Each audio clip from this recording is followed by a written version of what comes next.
I got so much motherfucking design on right now. Break it down, bring it back, make it clap. I got 3 old thoughts, new guap, wear that thing. Bitches on my line, and you know. Hello everyone. Nah, kali ini ketemu lagi dengan Fitri. Di sini Fitri akan membahas tentang komunikasi pendidikan. Nah, komunikasi pendidikan itu apa sih, Fit? Gitu. Nah, komunikasi pendidikan adalah proses penyampaian, penyerahan dan penyetujuan informasi, ide serta nilai yang melalui bahasa dan media yang sesuai dengan kebutuhan dan kemampuan penerimanya. Nah, penerimanya itu siapa sih? Penerimanya itu yaitu siswa.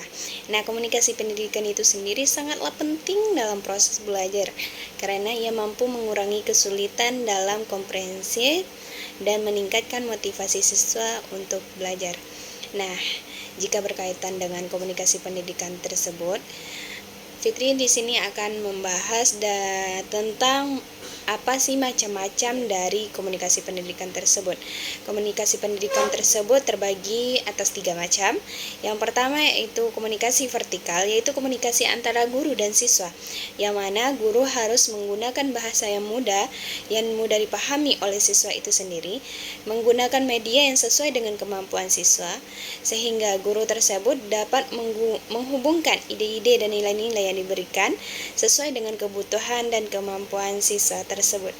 Nah, yang kedua, itu ada komunikasi horizontal, yang mana komunikasi antara siswa sendiri, siswa harus menggunakan bahasa yang mudah dipahami oleh semua siswa dan menggunakan media yang sesuai dengan kemampuan semua siswa. Nah, siswa juga harus menghubungkan ide-ide dan nilai-nilai yang diberikan dengan kebutuhan dan kemampuan semua siswa tersebut. Yang ketiga, yaitu ada komunikasi diagonal.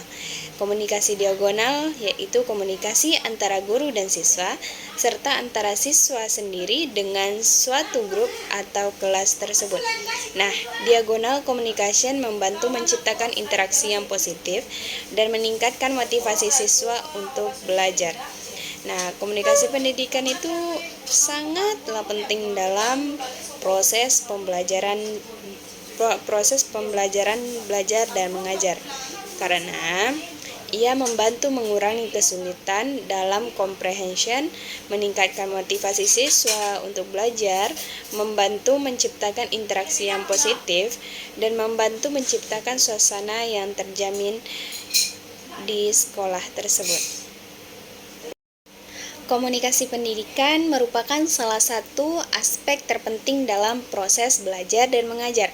Nah, komunikasi pendidikan mencangkup semua bentuk komunikasi yang terjadi antara guru dan siswa, antara siswa sendiri, dan antara guru dan orang lain yang terlibat dalam proses pendidikan tersebut. Nah, komunikasi pendidikan tersebut memiliki 3 dimensi utama, yaitu yang pertama yaitu komunikasi verbal.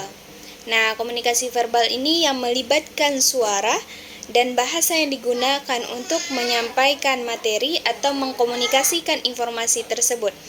Guru dan siswa menggunakan bahasa sebagai alat untuk menyampaikan informasi, mengajarkan konsep, dan menjawab pertanyaan yang terjadi pada proses pembelajaran, belajar, dan mengajar. Nah, yang kedua yaitu komunikasi nonverbal. Komunikasi nonverbal yaitu melibatkan gestur, mimik, dan lainnya yang tidak melibatkan suara. Guru dan siswa menggunakan komunikasi nonverbal untuk menghubungi diri yang satu dengan yang lainnya, menggambarkan keadaan dan menghapus kesalahan dalam proses pembelajaran, belajar, dan mengajar. Yang ketiga yaitu komunikasi visual. Nah, komunikasi visual yaitu yang melibatkan gambar atau diagram dan lainnya yang dapat dilihat sehingga mudah dipahami oleh yang melihatnya. Nah, guru dan siswa menggunakan komunikasi visual untuk menjelaskan konsep, menampilkan data, serta menghapus kesalahan dalam proses pembelajaran, belajar, dan mengajar. Nah, selanjutnya yaitu yang akan saya bahas yaitu komunikasi pendidikan juga memiliki 3 tipe utama, yang mana tipe utama ini harus ada dalam komunikasi pendidikan. Yang pertama yaitu komunikasi informasional.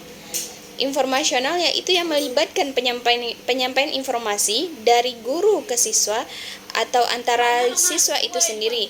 Informasi dapat berupa fakta, konsep atau data. Yang kedua yaitu komunikasi interpersonal, yaitu komunikasi interpersonal yang melibatkan hubungan antara guru dan siswa atau antara siswa itu sendiri, yang mana interaksi ini dapat membantu membangun relasi positif dan memperbaiki kompetensi komunikasi dalam proses belajar dan mengajar. Yang ketiga yaitu komunikasi intrapersonal, yang mana komunikasi intrapersonal ini yaitu melibatkan hubungan antara individu sendiri dengan dirinya sendiri. Nah, ini dapat membantu siswa untuk memahami dan menghapus kesalahan sendiri, seperti halnya itu kayak introspeksi diri lah gitu. Nah, mencerminkan pembahasan dan membangun kemampuan belajar secara independen. Selanjutnya yaitu kompetensi komunikasi pendidikan, merupakan sebuah kombinasi dari semua dimensi dan tipe komunikasi di atas. Nah, guru-guru harus memiliki kompetensi dalam setiap dimensi dan tipe komunikasi untuk menjamin proses belajar yang efektif dan efisien bagi siswa. Siswa juga harus memiliki kompetensi dalam setiap dimensinya dan tipe komunikasi untuk menjamin proses belajar yang efektif dan efisien bagi dirinya sendiri.